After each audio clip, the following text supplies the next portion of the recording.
Welcome to the Introduction to BotPolice video. After 2 weeks in development, hopefully it will worth the wait. In this video, I will explain what is right and what is wrong about my anti-bot bots. Or I can say, if they target humans or not, if they call vote kicks, do they spam chat, do they call vote kicks on players, are they racist or awful? Terrible questions like this that needs answering. Fun fact is, I already explained all these on my website, which is www.botpolice.cf, not TF, CF. But I think many TF2 players are not into reading at all, so I will make it in a language any can understand. The question everyone asks me is, why I am killing legit players on casual lobbies? The thing is, I don't. My anti-bot bots never ever kill a legitimate player. If you see a bot which uses the name verify me www.botpolice.cf and kills legit players, kick it. It's not my bot, just an impersonator using my name. Setting names to bots is awfully easy. You can name bots anything you want. You can name them with a famous YouTuber. You can name them with your social security number. It doesn't really matter at all. You can even make bots that uses like Gabe Newell's Twitter. And would you think Gabe is the hoster of these bots? And this is the exact case I am having. My anti-bot bots never target humans, but other bot hosters use my bot names to break the potential trust that my bots can gain amongst the community. If you haven't seen real BotPolice bots ever before, here's how they look. This footage is from a channel called Yo Mama Gaming. I'm not really affiliated with them at any point, but I would say thank you Yo Mama Gaming for recording this footage of a real anti-bot bot. And the solution to this impersonation problem? Pretty damn easy. If you get targeted by a player which uses my name, call a vote kick on it. If you're basically no one gets targeted by a player which uses my name, don't call a vote kick on it. If you're a human player, if you're like a legitimate player not using cat hook, and if you're getting targeted, just kick. It's that simple, no need to make it any more complicated. The other popular question is, do my anti-bot bots affect the overall TF2 experience of legit players? Short answer is no. Long answer is, it's a correct statement that my anti-bot bots occupy a space a human could have occupied, but it's safe to say that this space could have occupied by a malicious regular bot. That's not all. If you're a legitimate player and one of my anti-bot bots joined a game with no cheaters, just legit players having fun, you can call a vote kick on this particular anti-bot bot that I own. Since we have no rage functionality, you won't face any consequence in the future. My anti-bot bots also tend to abandon the game if a legit player calls a vote kick on them, even before vote kick results. Basically, we don't stay at places where our presence isn't wanted.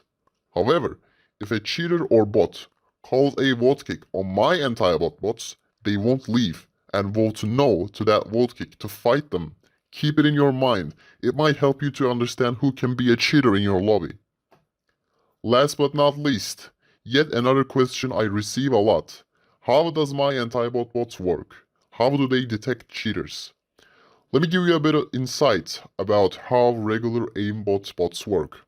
This bot crisis is mostly caused by a cheating software called Cathook, which only runs on Linux operating system. When Valve was porting TF2 to Linux operating system, I don't think they actually thought anyone would take advantage of Valve anti-cheats vulnerabilities would cause them a problem. The cheat mechanism of TF2's Linux port is underdeveloped. Cheaters, aka bot hosters, is just the same thing, are just disabling it with exploits when they are hosting their aimbot bots on TF2. I can hear some people screaming, but I saw bot accounts getting whack banned from casual servers of TF2. I swear I saw it. No. The answer to that is no. They're just writing fake whack ban texts and send them to chat when they are abandoning a server. Sorry, but there's no such thing called as Valve anti-cheat on Linux port of TF2. None of these accounts are really getting banned. So back to the question, how do my anti-bot bots detect the cheaters better than Valve itself? The short answer is Cathook itself. Have you ever seen regular aimbot bots who are on different teams and won't kill each other? If you haven't seen that before, yes, the regular bots won't kill each other, even if they're on different teams. How does that work? Cathook Cheat basically has a feature which lets other Cathook users in the same servers to detect each other, and they would ignore each other from aimbots or other things, even if they are on different teams.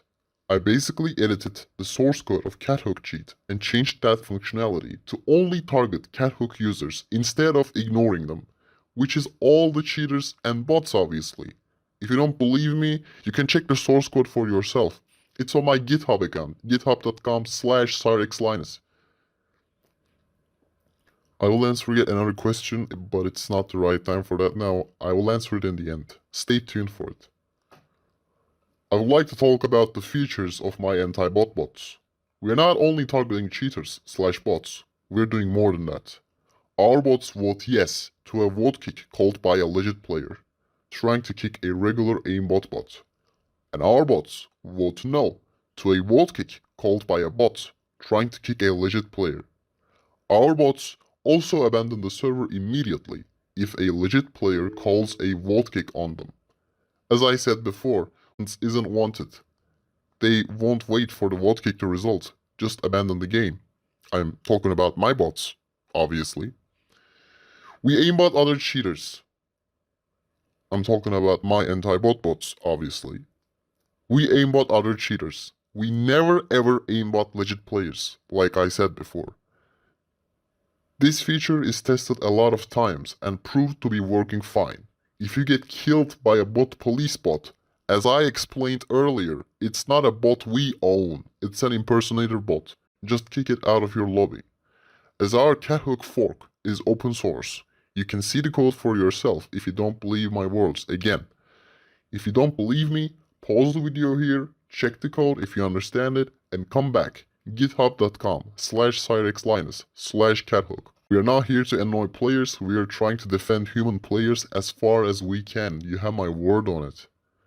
We also have a logging feature for cheaters/bots. Alright, this one is for cheaters. Even if you kick my bots out of your casual lobby, they will have your Steam ID tree, which will appear on my detected catbots list. Check if you're in that list. github.com/cyrexlinus/detected-catbots. We are sharing these lists with the great minds at Valve. Before I stop this video, I want to answer yet another question because it's the right time now. Many people told me my anti-bot bots are making this crisis even worse. My answer to this statement is, how do you define the word worse? Team Fortress 2 had this bot influx problem for 2 to 3 years. Bots existed on casual servers since that time. We can all agree on one point. This game is in terrible state now, but it's nothing new. I remember reading, this game is literally unplayable almost a year ago on Reddit. Some people say I'm motivating bot hosters to host more bots to fight me. Let's say my anti-bot bots never existed at all. One bot hoster can get bored of hosting bots, another one will pop up.